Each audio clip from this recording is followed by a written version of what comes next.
तो जी, this is food institute और अहमदनगर के फूडी को मेरा प्यार भरा नमस्कार और आपका हाथ जोड़ के स्वागत करती है।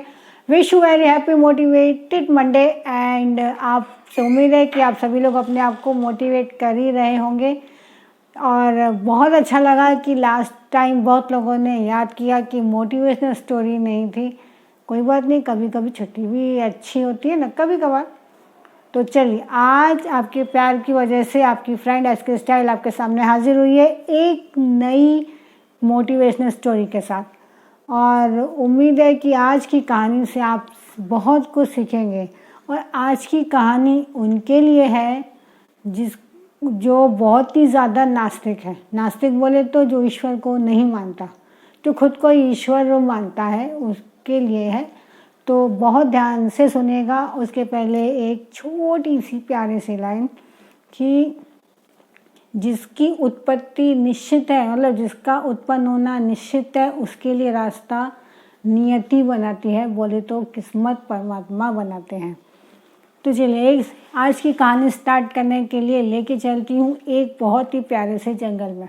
जी हाँ, जंगल आपको चलना पड़ेगा अगर आपको आज की कहानी सुननी है। तो एक जंगल था, वहाँ पे एक बहुत ही प्यारी सी हिरनी थी, डियर, और जो कि प्रेग्नेंट थी। एक सुनहरी सी डियर थी। बहुत हरे भरे जंगल थे, बड़े बड़े पेड़ थे वहाँ पे। और वो एक बार हिरनी इधर उधर घूम रही थी। उसने क्या देखा कि जंगल में एक साइड आग लग चुकी है। हिरनी उससे परेशान थी, व्याकुल थी कि मैं क्या करूं। वो दूसरी तरफ जाने लगी क्योंकि वो प्रेग्नेंट थी और उसको अपने बच्चों को एक सच साफ स्थान पे जन्म देना था, क्योंकि वो माँ थी। वो अपने से पहले एक अपने बच्चों का भला सोचना चाहती थी। इतने में वो दूसरी साइड जब आग से बचने के लिए भागने लगी तो उसने क्या देखा कि एक शिकारी आया है उसको मारने। तो शिकारी की तरफ देख के वो और परेशान हो गई कि अब मैं क्या करूं। फिर वो तीसरी साइड पे जाने लगी। उसने देखा कि वहाँ पर पानी ही पानी है, जहाँ जिसको पार नहीं कर सकते।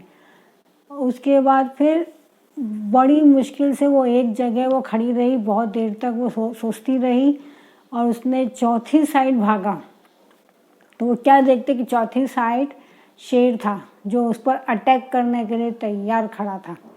अब वो करे तो करे क्या, जंगल की एक साइड में आग लगी है, एक साइड में पूरा पानी से लबालब भरा हुआ है, एक साइड शिकारी और एक साइड शेर है। अब वो हिरनी करे क्या। उसने क्या किया, कुछ नहीं किया। उसने आंखें बंद की और आंखें बंद करके अपने परमात्मा को याद किया कि मालिक, मुझे मरने से डर नहीं लगता।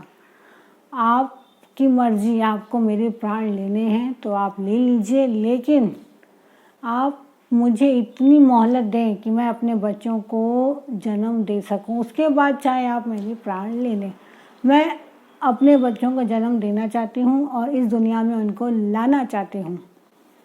तो वो कहते हैं ना कि जब दिल से दुआ निकलती है तो ईश्वर खुद उतर के नीचे आता है।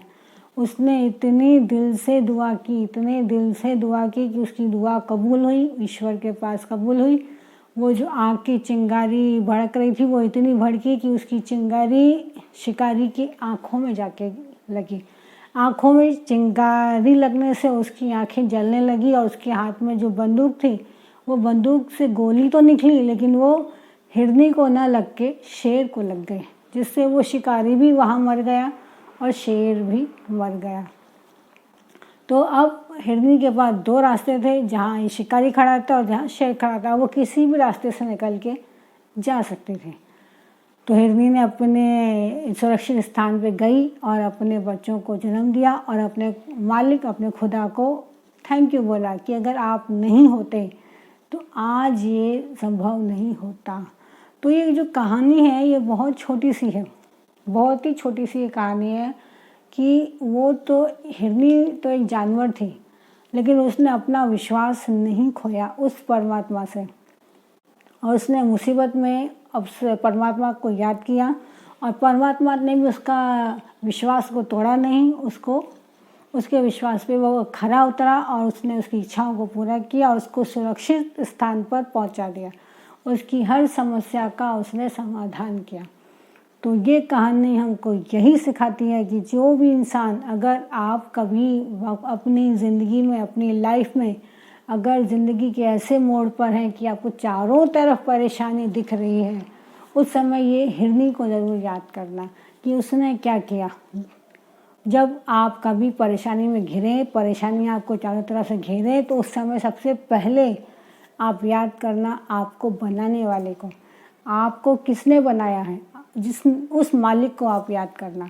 देखना कि वो पल भर में आपकी जितनी भी सारी समस्याएं हैं वो कैसे गायब करता है। और ये सिर्फ एक स्टोरी नहीं, ये हकीकत में भी होता है। आप कभी कभी सिर्फ अपना दुख को लेके मत बैठा कीजिए, कभी कभी अपने आसपास के लोगों से भी कहानी, उनकी ज़िंदगी के बारे में पूछा कीजिए, क्योंकि हर इंसान के पास एक इंस्पिरेशंस होती है और हो सकता है कि वो आपको मोटिवेट कर दे। हर इंसान आज चारों तरफ से परेशानियों से घिरा हुआ है। हमें तब तक अपनी परेशानी बहुत बड़ी लगती है जब तक हम दूसरों की सुनते नहीं। हमें लगता है हम ही सबसे बड़े दुखियारे हैं, पर ऐसा नहीं है। आप जब दूसरों के दुख, प्रॉब्लम सुनेंगे तो आपको लगेगा कि आपका दुख, आपका प्रॉब्लम तो कुछ है ही नहीं, बल्कि सामने वाले का प्रॉब्लम आपसे ज़्यादा बड़ा है। तो जब आप कभी चारों तरफ से सिर्फ आपको दुख ही दुख हो, परेशानी ही परेशानी आपको दिख रही है, तो उस समय अपनी किस्मत को आप कोसना नहीं, टोकना नहीं, बल्कि उसका सपोर्ट मांगना, उसका ही आप सहारा लेना। और देखिए वो आपके विश्वास को टूटने नहीं देगा, वो आपके विश्वास पर खरा उतरेगा और आपको हर मुसीबत से बचा लेगा वो। और वो जब वो मुसीबत से बचाएगा तो आपको पता भी नहीं चलेगा कि इतनी बड़ी मुसीबत कैसे आपके बाजू से होके निकल गई। ओके दोस्तों, उम्मीद है कि आपको ये कहानी पसंद आई होगी और आप अब नास्तिक तो नहीं होंगे, अब आप आस्तिक हो जाएंगे इस कहानी को सुनने के बाद। फिर मिलेंगे अगले हफ्ते एक नई मोटिवेशनल स्टोरी के साथ। तब तक अपना ख्याल रखें। बाय। आज के स्टाइल।